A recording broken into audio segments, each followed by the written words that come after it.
When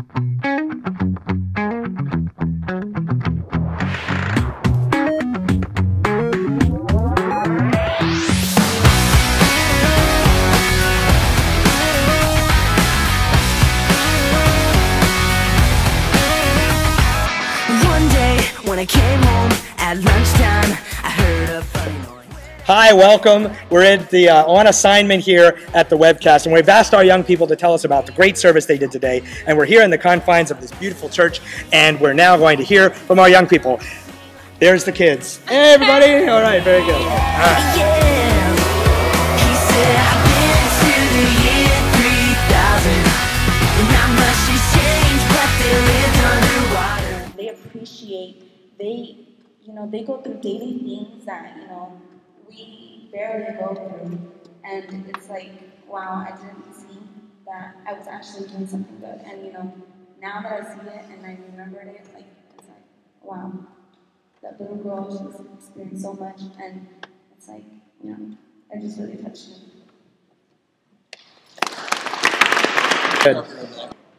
Today, a group of us went to the Catholic cemetery, and there they gave us a brief history of the cemetery and basically told us what we were doing.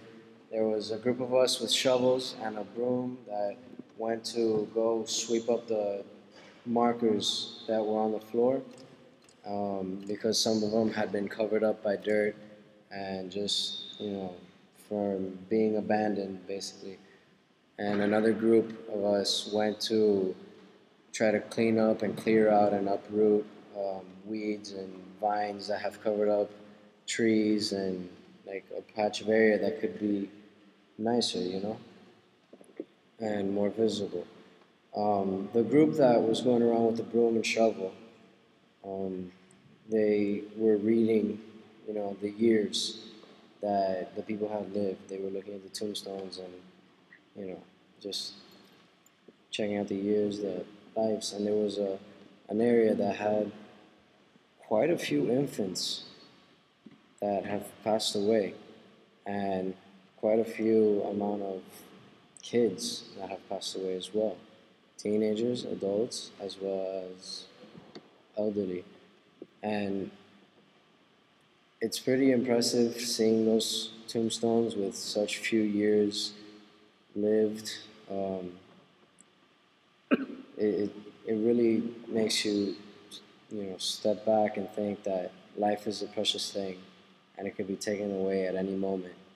And we really have to live our lives to the fullest for that one day when it's our time to go, so that we could look back at our lives and be able to say that we made a difference in someone else's life, we made a difference in this world, so that we could be able to go on to the next world in peace. And it kind of sunk in that we were doing something that was much more than just simply having fun.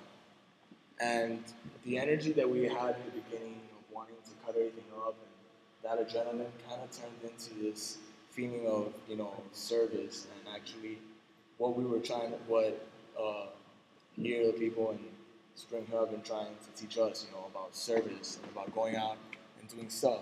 We weren't interacting with anybody or anything. It was what, like they said, simple grunt work, but it was still a service, because between all of us, not just the people that were cutting, but everybody who was sweeping and everything else, we were able to get a big amount of work done. Probably in one day, in about maybe 2, 3, 4 hours, we were able to get more stuff done than these people would have gotten done in 6, 7 months.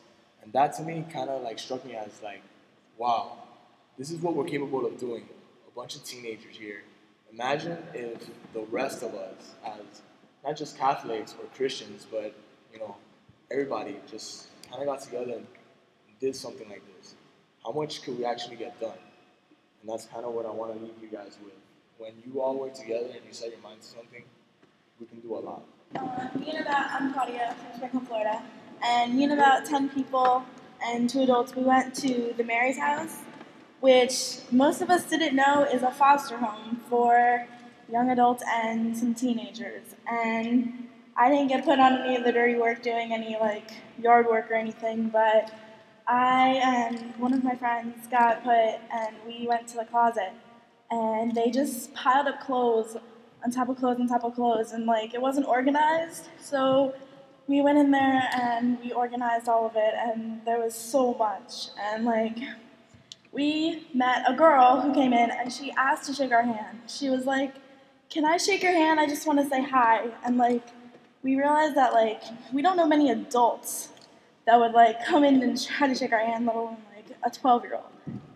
And like we heard like a lot of the stories about like the teenagers and how like their lives are really hard and rough, and like that's why they're there. And like we overheard like the teenagers singing to Bob Marley and like just like having fun and rapping, and like it was just amazing to see how happy they were considering what they've been through.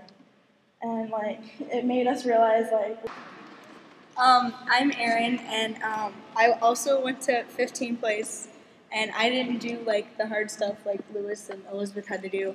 I worked the front desk, but it was kind of interesting because like I was handing out meal tickets or whatever, but like a lot of the people, they just were waiting in line and they just stood there and talked to us. And it was surprising how much like just our smiling face, like a new smiling face that they saw, and how much, you know, it made their day. And especially since, you know, they asked us, they're like, "Where are you from?" And we said we were from Spring Hill, but I'm really from, you know, Atlanta. And they were just surprised that, you know, I came and that I was there. And it was, they kind of just liked having a conversation with like two smiling faces, just because, you know, their life isn't always the best sometimes, but, you know, they go in, they get the food at the shelter, and they see the smiling faces from all these people, and it kind of makes their day. So I didn't do it all by myself. I couldn't remove the tree by myself. I needed help. And that little stump showed me that our faith, we need help to stay on the path. And I couldn't have done it without Kim and Columbus, wherever you are. I could have done it without them too to remove the tree. And that also shows you that sometimes you need help from your friends to get you back on the path to your faith. And when we were pulling out the tree, there was a lot of pulling involved.